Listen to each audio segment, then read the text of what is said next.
Oi, pessoal, tudo jóia? Essa semana nós vamos iniciar os estudos do PET volume 3 e o primeiro assunto é o sistema digestório ou digestivo. O sistema digestório ele é dividido em duas partes, né, para a gente estudar mais facilmente. Ele é dividido em trato gastrointestinal, que é um grande tubo, né, por onde o alimento passa, e aí o trato gastrointestinal começa na boca e termina no ânus. Então, os órgãos que fazem parte dessa divisão, né, de trato gastrointestinal, perdão.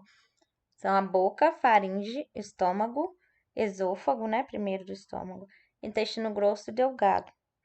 E também existem os órgãos digestórios acessórios que vão ajudar na digestão, auxiliar, que são a língua, os dentes, glândulas salivares, fígado, vesícula biliar e pâncreas. Então tá aí, né, a esquematização do nosso sistema digestivo. Aqui o alimento, né, entra pela boca e faz todo esse caminho até a produção das fezes e eliminação. Existem dois tipos de digestão, pessoal. A digestão mecânica, que é a quebra dos alimentos em pedaços menores, né, que envolve o processo de mastigação, deglutição e movimentos peristálticos. Então, principalmente a digestão mecânica acontece na boca. Os movimentos peristálticos que vão levar esse alimento através de todo o sistema digestório, eles vão acontecer em todo o sistema digestório praticamente, tá bom? A digestão química, gente, acontece quando moléculas grandes são transformadas por enzimas digestivas em partículas menores, e aí, a partir disso, elas vão conseguir ser absorvidas pelo organismo, porque o nosso organismo não consegue absorver coisas muito grandes, por exemplo, uma molécula de amido, que é muito grande a cadeia. A enzima, que é a pitialina, ela vai quebrar esse amido em vários outros pedacinhos que vão formar a maltose. Então, fica mais fácil do nosso corpo absorver pedaços bem pequenininhos da substância do que uma outra substância grandona. Então, a enzima vai fazer isso, vai atuar como se fosse uma tesoura mesmo, que corta em pedaços menores. Já o peristaltismo vai funcionar a partir da contração e relaxamento dos músculos. Mais para frente a gente vai observar. Então, o primeiro órgão que a gente vai ver é a boca, né? Lá dentro da boca, na verdade, a boca é uma cavidade. E lá na boca a gente encontra dentes, né? Que eles vão cortar, rasgar e triturar os alimentos. Faz parte da digestão mecânica. A língua vai ajudar a misturar o alimento com a saliva, que também essa parte é uma digestão mecânica, né? Faz parte da digestão mecânica. E as glândulas salivares, que vão produzir e liberar saliva. Essa saliva ela é rica em amilase salivar, que é uma enzima que transforma os carboidratos complexos em carboidratos mais simples, que aí o nosso corpo consegue absorver. É justamente o que foi mostrado aqui nessa figura do slide anterior. Nessa imagem, as glândulas salivares, a gente pode observar, são essas aqui com pontinho azul. Então, nós temos 3, né, glândulas salivares. E aqui nessa parte a gente pode ver também que é cheio de músculo, né? A gente tem essa parte de musculatura também aqui perto da boca, os dentes, né? A própria língua é um músculo. Então, aí que começa a digestão de tudo. A faringe a gente já estudou lá no sistema respiratório, vocês lembram? É uma parte, né, do nosso, aqui perto da garganta, do nariz, ela vai comunicar a boca com o esôfago. E ela vai ser comum, né, tanto para a parte respiratória quanto para a parte digestória. Só que lá na pontinha, não sei se vocês lembram, no início lá da laringe, existe a epiglote, que forma uma espécie de tampa. E aí a tampa, essa tampinha protege, ele fecha a laringe quando a gente deglute, quando a gente engole alguma coisa, para ter certeza que o alimento não vai para, entre aspas, o buraco errado, para não ir para o lugar errado. não ir para o sistema respiratório ao invés de para o nosso estômago. E o esôfago que vai fazer justamente, vai conduzir o alimento, né? Lá da boca, lá da faringe, que vai passar primeiro pela faringe, e aí o esôfago vai conduzir o alimento até o estômago, justamente com esses movimentos peristálticos que a gente já havia falado. Na hora que a gente engole, os músculos aqui do esôfago vão se contrair e empurrar esse alimento para baixo. Ao mesmo tempo que aqui tá se contraindo, aqui embaixo relaxa para o alimento poder passar. E aí vai acontecendo esse mesmo movimento até o bolo alimentar chegar lá no nosso estômago. O estômago produz suco gástrico, e nesse suco gástrico contém a pepsina, né, que é uma enzima também, lembrando que é tipo uma tesourinha que vai cortar as substâncias maiores em menores para a gente conseguir absorver. Então, a enzima da pepsina, ela é responsável por digerir proteínas.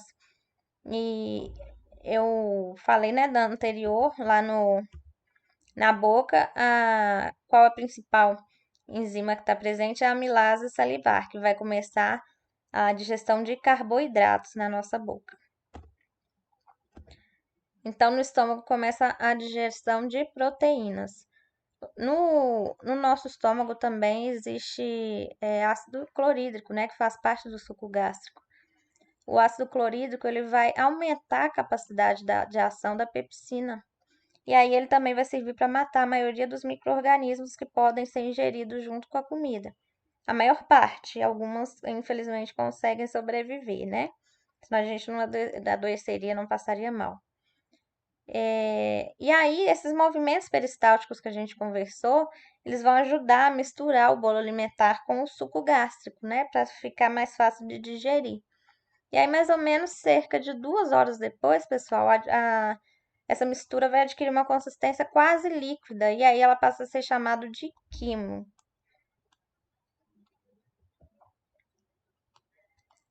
Depois que o estômago realiza a digestão das proteínas, esse quimo, né, vai continuar e vai cair no intestino delgado, desculpa.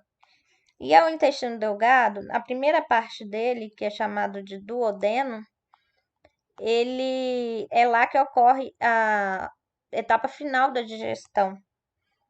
Aí, no caso, lá no nosso intestino delgado, alguns órgãos liberam algumas substâncias para ajudar na digestão. No caso, exemplo da bile, do suco pancreático, e o próprio intestino produz o suco entérico. E esses sucos, né, esses líquidos, essas substâncias vão ajudar a digerir o restante das proteínas, dos carboidratos, das gorduras. E aí, a partir daí, esse material, né, alimentar, que antes era chamado de quimo, agora vai se chamar quilo. E aí, lá nas partes finais do intestino delgado, ocorre a maior parte da absorção de nutrientes. Então, é a importância do intestino, né? No nosso intestino, pessoal, a gente consegue, quando a gente põe as células no microscópio, a gente consegue observar essa questão aqui, ó. Tem várias microvilosidades no nosso intestino. O que são essas microvilosidades? São como se a gente tivesse dobrado mesmo a parede do intestino. E aí, fazendo isso, faz com que tenha uma maior superfície de contato e consiga absorver mais nutrientes. Quando o resto dos alimentos forem passar aqui, vai ter mais tempo para absorver os sais minerais, as vitaminas, a água.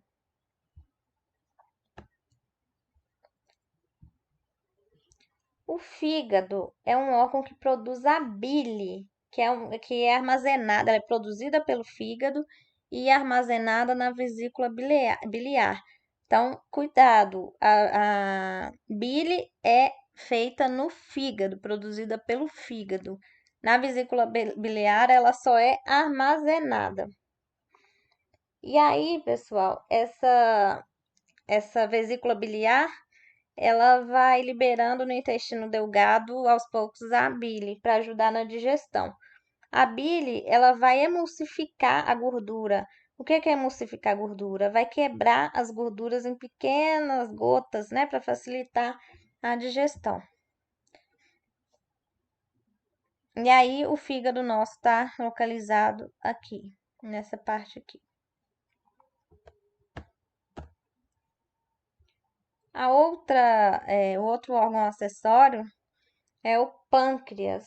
O pâncreas, ele produz o suco pancreático, que vai conter proteases, né, que são enzimas que digerem proteínas também. Vai ter uma lipase, que são enzimas que digerem os lipídios, as gorduras.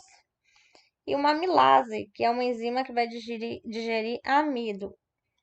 E aí, pessoal, uma coisa interessante desse suco pancreático é que ele tem muito bicarbonato na composição.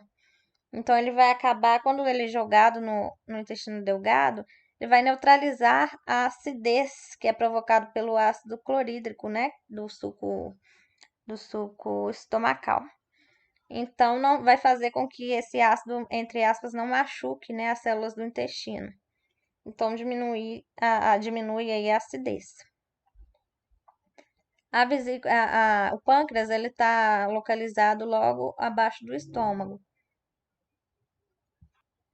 O intestino grosso é um órgão que absorve os sais minerais e parte da água que está presente lá no quilo.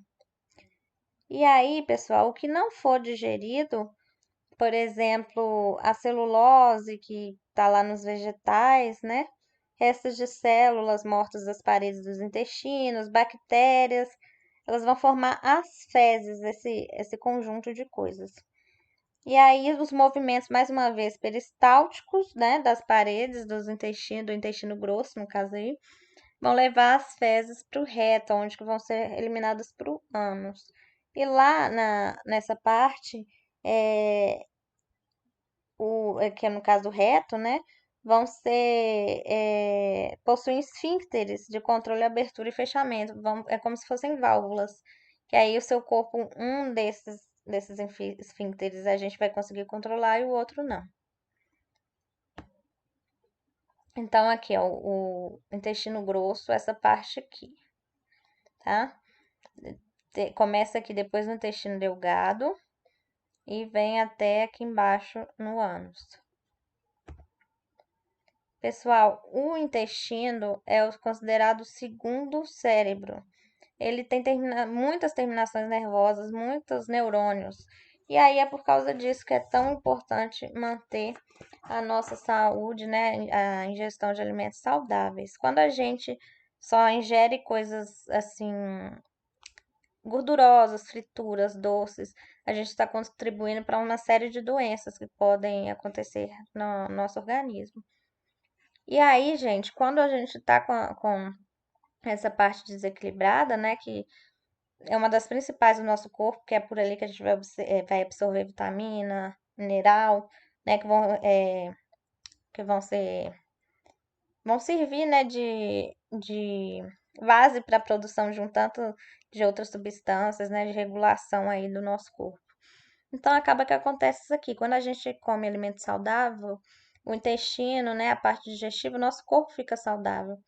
Quando a gente come coisas ruins, né, coisas pouco saudáveis, nosso intestino e no resto do corpo também fica doente. Por exemplo, favorece a proliferação de bactérias causadoras de doenças, né, algumas parasitoses, toxinas de bactérias também, e acaba gerando lesão. No nosso intestino, normalmente existem bactérias que são benéficas. Essas bactérias, elas vão ajudar numa série de processos, desde a melhor absorção de nutrientes até a regulação intestinal, a participação na parte de defesa do organismo, de imunidade, de humor, vai ser lá que, como é muito cheio de neurônio, lá que é responsável uma grande parte da produção de serotonina, que é um hormônio que eles falam da felicidade, né? Que ele causa bem-estar. E aí, por exemplo, eles já estão estudando que pessoas que têm alguns transtornos, por exemplo, como depressão, essa microbiota pode ficar alterada e aí contribuindo para esse quadro se manter, né? Porque sem serotonina a pessoa vai ficando mais deprimida. E aí, pessoal, a gente pode ver, como eu disse, que o nosso intestino é nosso segundo cérebro por causa da quantidade de neurônios, né? Então, se tudo, né, tá em equilíbrio, se você tá comendo um alimento saudável, pratica exercício físico, toma bastante água, seu sistema digestivo, né, e o resto do corpo vão estar em equilíbrio. Agora, se você consumir aqueles alimentos que são ruins, seu corpo vai ficar em desequilíbrio. E aí vai abrir caminho lá no intestino para muitas bactérias que podem causar doenças, né, se instalarem. Então é muito prejudicial essa questão. O sistema nervoso tá tão relacionado aí com o sistema digestivo que a gente às vezes fala quando uma pessoa está muito nervosa, a gente fala que ela está enfesada, ou seja, cheia de fezes, né? E o que é que esse ditado aí, né? Essa expressão quer dizer? Quando a pessoa não tem a digestão, né? Funcionamento intestinal regulado, se tiver em desequilíbrio, que aí, por exemplo, fica com o intestino preso, né? Prisão de ventre, a pessoa começa a ficar nervosa, porque algumas toxinas são eliminadas também a partir da eliminação das fezes, e aí fica contido no nosso organismo, causando, né, um desconforto bem grande. Então a pessoa fica nervosa e por isso a gente fala que a pessoa está enfesada. E para a gente ter nosso intestino funcionando direitinho, né, e ajudar a questão da nossa imunidade, é muito bom que a gente coma muitas verduras e frutas, né, que são ricos em fibras. Alimentos ricos em fibras são essenciais, assim como a água, que vai ajudar nessa motilidade intestinal. Algumas curiosidades, pessoal, são que, por exemplo, os alimentos eh, que têm probióticos. Probióticos são bactérias benéficas para o nosso organismo, que vão ajudar justamente nessa parte da digestão e do sistema imune. Então, por exemplo, leite fermentado, iogurte, não sei se vocês já ouviram falar em kefir. Deixa eu ver o que mais. Tem tipo um chazinho também que chama, eu não sei se é kombucha ou kombucha, eu não sei direito como pronuncia, mas enfim. Pra gente, quando a gente ingere esse tipo de alimento, ele próprio já vem com lactobacilos. Vocês já devem ter visto na televisão fazendo propaganda de leite fermentado e fala que contém lactobacilos vivos. Lactobacilos são bactérias muito boas para o nosso sistema digestório. Igual eu falei dessas bactérias benéficas que vão ajudar, né? Essa parte da digestão, da resposta imune, do humor, do nosso funcionamento, né, do corpo, são essas bactérias que vão ajudar a gente. Então é isso, pessoal. Se vocês tiverem mais alguma dúvida, podem entrar em contato comigo através do e-mail ou aqui da plataforma. E semana que vem a gente começa com outro assunto, tá bom? Um beijo.